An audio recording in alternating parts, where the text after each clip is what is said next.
Hi అండి. అందరికీ నమస్కారం. Welcome to my channel. ఈ వీడియోలో ఆంధ్రప్రదేశ్ రాష్ట్ర ప్రభుత్వ సర్వీసు మరియు ఫ్యామిలీ పెన్షనర్లందరికీ పెన్షనర్స్ అసోసియేషన్ వారి ముఖ్య విజ్ఞప్తి. మరి ఏంటనే పూర్తి వివరాలు వీడియోలో తెలుసుకుందాము. వీడియోని ఎక్కడే గానీ స్కిప్ చేయకుండా ఎండ్ వరకు చూసేయండి. అప్పుడే ఇన్ఫర్మేషన్ పూర్తిగా అర్థమవుతుంది. అలాగే వీడియో చూస్తున్న ప్రతి ఒక్కరు వీడియోకి లైక్ చేయండి ఫ్రెండ్స్. ఈ వీడియోని తోటి ఉద్యోగ పెన్షన్ మిత్రులతో అయితే షేర్ చేయండి. కొత్తగా మన ఛానల్‌ని చూస్తున్నవారు ఇంకా ఎవరైనా సబ్స్క్రైబ్ చేసుకోకుంటే వెంటనే మన ఛానల్‌ని సబ్స్క్రైబ్ చేసుకోండి. దీని ద్వారా నేను చేసే లేటెస్ట్ వీడియోస్ అన్నీ మీ వరకు రీచ్ అవుతాయి. ఇక ఆలస్యం చేయకుండా వివరాల్లోకైతే వెళ్ళిపోదాము. ఫ్రెండ్స్ ఇక విషయానికొచ్చినట్లయితే పెన్షనర్లు ముఖ్యంగా కుటుంబ పెన్షనర్లు ఎదుర్కొంటున్న ఒక తీవ్రమైన సమస్యను పెన్షనర్ల సంఘాలు గుర్తించాయి. వయస్సు రీత్యా ప్రభుత్వ నిబంధనల ప్రకారంగా అర్హులైనప్పటికీ వేలాది మంది కుటుంబ పెన్షనర్లు తమకు రావాల్సిన అదనపు క్వాంటమ్ ఆఫ్ పెన్షన్ ఏక్యూపీ పొందలేకపోతున్నారు. సరైన అవగాహన లేకపోవడం మరియు రికార్డులలో లోపాల కారణంగా వారు తమ జీవితకాలంలో లక్షలాది రూపాయలు నష్టపోతున్నారు. ఈ సమస్యకు గల కారణాలు, దాని ప్రభావం మరియు పరిష్కార మార్గాలను అయితే వివరంగా పరిశీలిద్దాము. అదనపు క్వాంటమ్ ఆఫ్ పెన్షన్ ఏక్యూపీ అంటే ఏమిటి? పెన్షనర్ల వయసు పెరిగే కొద్దీ వారికి వైద్య మరియు ఇతర అవసరాల రీత్యా పెరుగుతాయి కాబట్టి వాటిని గుర్తించి ప్రభుత్వం వారికి అదనపు ఆర్థిక భరోసా కల్పించడానికి బేసిక్ పెన్షన్‌ను బేసిక్ పెన్షన్ పైన నిర్దిష్ట శాతంతో కూడినటువంటి అదనపు పెన్షన్‌ను అంటే ఎక్స్‌ట్రాగా మంజూరు చేస్తుంది. సాధారణంగా ఈ పెరుగుదల అనేది క్రింది విధంగా అయితే ఉంటుంది. ఎలా అంటే 70-75 ఏళ్ల వారికి గతంలో 10% ఉండేది. ఇప్పుడు 7% అయితే ఉంది.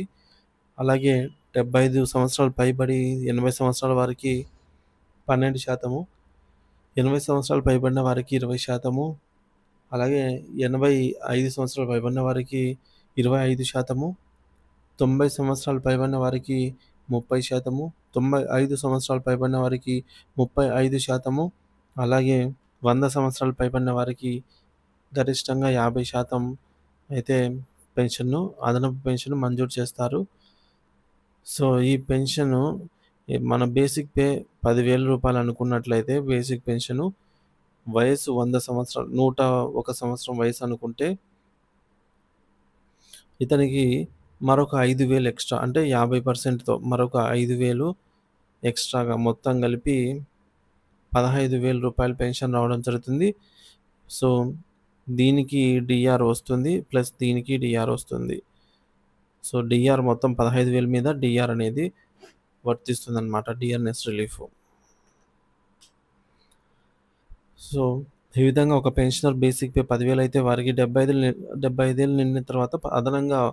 1,200 అందుతుందనమాట ప్రతి నెల. సో, ఈ అదనపు మొత్తంపై కూడా కరువు భత్యం డీఆర్ అనేది వర్తిస్తుంది. ఇది చిన్న మొత్తం అనిపించినా సరే సంవత్సరాలు గడిచే కొద్దీ ఇది లక్షల రూపాయల ప్రయోజనంగా అయితే మారుతుంది. ఈ సమస్య ఎందుకు తలెత్తుతోంది? ప్రధాన కారణాలేంటని చూసుకున్నట్లయితే డేట్ ఆఫ్ బర్త్ నమోదులో లోపాలు. ఇది అతిపెద్ద మరియు ప్రధాన కారణం. పెన్షన్ పేమెంట్ ఆర్డర్ పీపీఓలో మరియు అకౌంటెంట్ జనరల్ ఏజీ కార్యాలయం రికార్డులలో కుటుంబ పెన్షనర్ యొక్క పుట్టిన తేదీ సరిగ్గా నమోదు కాకపోవడం లేదా అసలు నమోదే కాకపోవడం వల్ల అర్హత వయసు వచ్చినప్పటికీ సిస్టమ్ దాన్ని గుర్తించదు.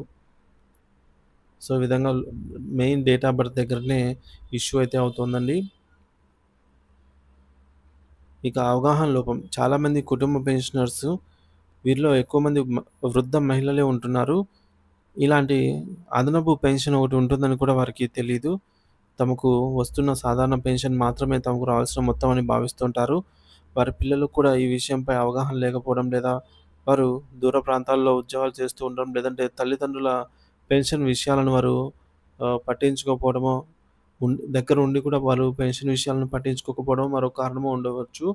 దీనివల్ల అవగాహన లోపం వల్ల కూడా అదనపు క్వాంటమ్ పెన్షన్ వస్తుందని అయితే మర్చిపోయి అంటే కోల్పోతున్నారన్నమాట ప్రయోజనాల్ని. సో, ప్రక్రియాపరమైన నిర్లక్ష్యం కావచ్చు. ఒకవేళ సబ్ ట్రెజరీ కార్యాలయాలు ఎస్టీఓ కుటుంబ పెన్షన్‌ను మంజూరు చేసేటప్పుడు పెన్షనర్ నుండి ఆధార్ కార్డ్, పాన్ కార్డ్ వంటి ధృవీకరణ పత్రాలు స్వీకరించి పుట్టిన తేదీని తప్పనిసరిగా నమోదు చేయాలి. కానీ పని భారం లేదా ఇతర కారణాల వల్ల కొందరు అధికారులు ఈ నిబద్ధతను విస్మరించి డేట్ ఆఫ్ బర్త్ లేకుండా పెన్షన్‌ను మంజూరు చేస్తున్నారు. ఇది నిబంధనలకు విరుద్ధం. చారిత్రాత్మక కారణాలు 2010కి ముందు పదవి విరమణ చేసిన ఉద్యోగులు, జీవిత భాగస్వాములకు సంబంధించినటువంటి రికార్డులలో ఆధార్ కార్డ్ వంటి బలమైన గుర్తింపు పత్రాలు లేవు.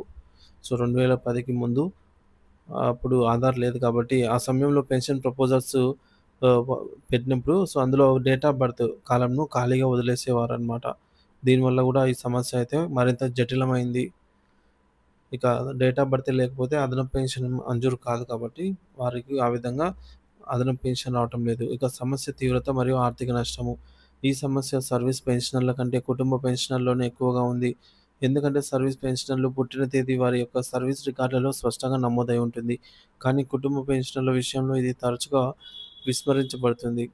గణాంకాల ప్రకారంగా అర్హులైన కుటుంబ పెన్షనర్లలో గణనీయమైన శాతం మంది అంటే ఎక్కువ శాతం మంది కూడా మోర్ థాన్ 50% ఈ యొక్క అదనపు క్వాంటమ్ ఆఫ్ పెన్షన్‌ను పొందడం లేదని సంఘాల దృష్టికి వచ్చింది.